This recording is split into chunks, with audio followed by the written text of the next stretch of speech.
Beacon Press Audio presents You Just Need to Lose Weight and 19 Other Myths About Fat People by Aubrey Gordon. This audiobook is narrated by Aubrey Gordon. Published by Beacon Press Audio, 2023. Introduction. As is the case for many fat people, myths about my body have followed me for nearly all my life, rattling behind me, loud as a string of tin cans.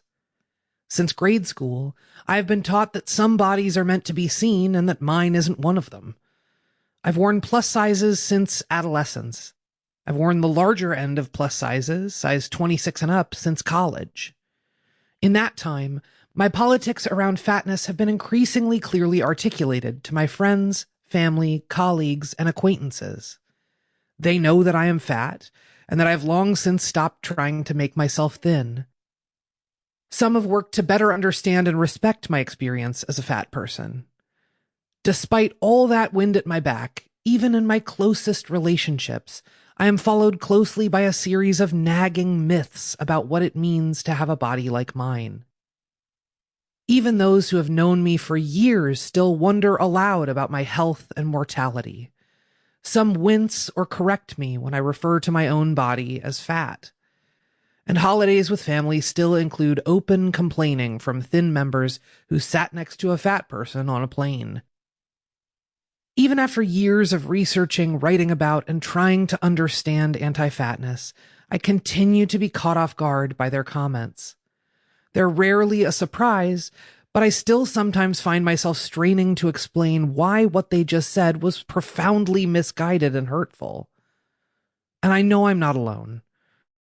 Fat friends regularly reach out to troubleshoot moments of anti-fatness in their closest relationships. Many of us are followed nearly everywhere by anti-fat myths about fat people. And most of us do our best to muddle through those conversations, but we're also aware that's just what we're doing, muddling through. Still, myths about fatness and fat people abound. Only bad parents let their children get fat. Any fat person can become thin if they try hard enough. Fatness is the leading cause of death in the United States. Anti-fatness is the last socially acceptable form of discrimination. These myths persist not because they are factual, nor because they help us better understand people who are fatter than us. Instead, they allow us to confirm what we already think we know about fatness and fat people. Cultural conversations prompt us to regard thinness as a major life accomplishment. These myths lend credence to that belief. Many of these myths center around treating fat people as failed thin people, implying that thin people are superior to fat people. These myths aren't just incorrect or outdated perceptions, they are tools of power and dominance. Like many current and past community organizers, I struggle with the strategy behind myth-busting. Debunking myths starts with repeating those myths. Doing so can seem like uncritically accepting an opponent's premise. Depending on the myth in question, it can also mean quietly assenting to debating the humanity of the community being discussed. And political researchers have long known that facts don't change our positions on social issues. Human stories do. Most of us don't make up our minds on key social issues because we've reviewed all available research, looked at crosstabs, written executive summaries for ourselves. We make decisions about when and whether to support social issues based on their human impact as it's presented to us. Those of us who aren't directly personally impacted by those social issues are much less fact-driven than we like to think. Why, then, give these myths more airtime? On the other hand, these myths continue to persist despite the deep harm they cause and the erroneous and oppressive beliefs they're built upon. Every day, fat people are pushed to defend our health, our desirability, our bodies, our place in the movements we built. Even if the premises of those myths are flawed, they continue to restrict and confine the spaces that fat people are allowed to occupy. As a former community organizer, I know that when many of us don't feel like we've got the facts we need in conversations about oppression, we can clam up. We avoid conversations about oppression and marginalization that don't directly impact us, And not feeling well-versed in a topic certainly doesn't help us take those essential conversations head on. If you feel ill-equipped in tackling regressive conversations about fatness and fat people, research and resources can help provide a touchstone. In the pages ahead, I hope you'll find a place to both anchor and spur your own thinking. I hope, too, that you'll use the recommendations herein to find or continue your way to more fat perspectives on these topics. Myth-busting can be a fraught strategy, but it is ultimately one that widens the path for more of us to take action against anti-fatness. It's a complicated time for our public discourse around fatness, fat people, and weight loss. Increasingly, the rhetoric of dieting and weight loss is seen as falling out of favor. Even one of the most enduring diets in the United States, Weight Watchers, has changed its name to WW and reoriented its marketing toward more holistic wellness branding. Weight loss methods aren't marketed as diets, but as lifestyle changes, detoxes, cleanses, and cognitive behavioral therapy. That shifting language allows the weight loss industry to cloak its same old diets in the languages of holistic wellness and self-care. We may talk about diets differently today, but social mandates to become thin are as strong as ever. Alongside that shift in the diet industry is a growing popular interest in critical conversations about fatness.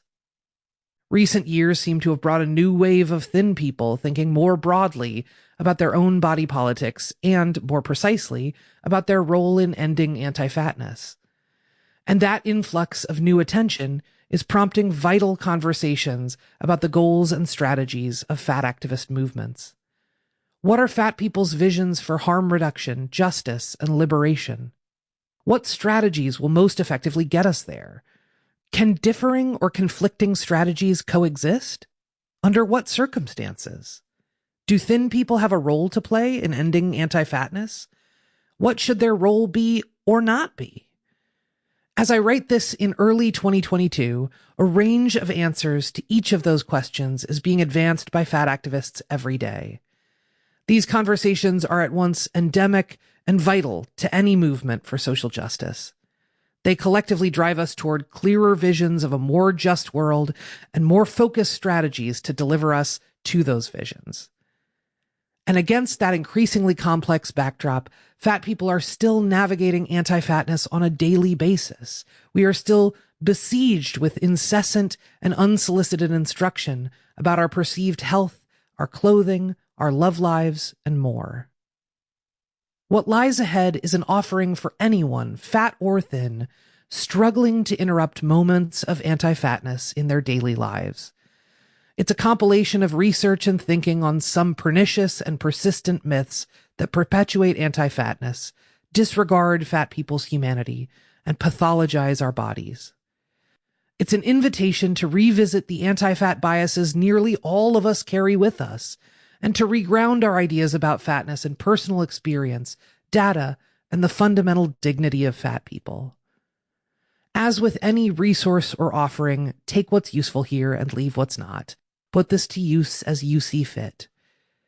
But however you use this book, let it propel your advocacy for fat people beyond what you find comfortable or easy. Let it drive you toward confronting anti-fatness more regularly and confidently. Whatever you do next, let it be more meaningful to fat people, more effective in dismantling anti-fatness, and sustained enough to make a lasting impact. How to use this book. This volume exists as an introductory guide to deeper thinking about immensely popular anti-fat myths, offering springboards into interrogating anti-fatness. It draws on a mix of quantitative academic research and qualitative personal and cultural sources. And it's designed to point you toward more and deeper conversations about fatness, fat people, and systemic anti-fatness. It should be read in concert with other works by fat people about fatness and anti-fatness. Some of those works are referenced and cited throughout this volume. The scope of this book is narrow, aiming squarely at responding to profound and common anti-fat myths. This shouldn't be considered a movement vision document charting a path. Sample complete. Ready to continue?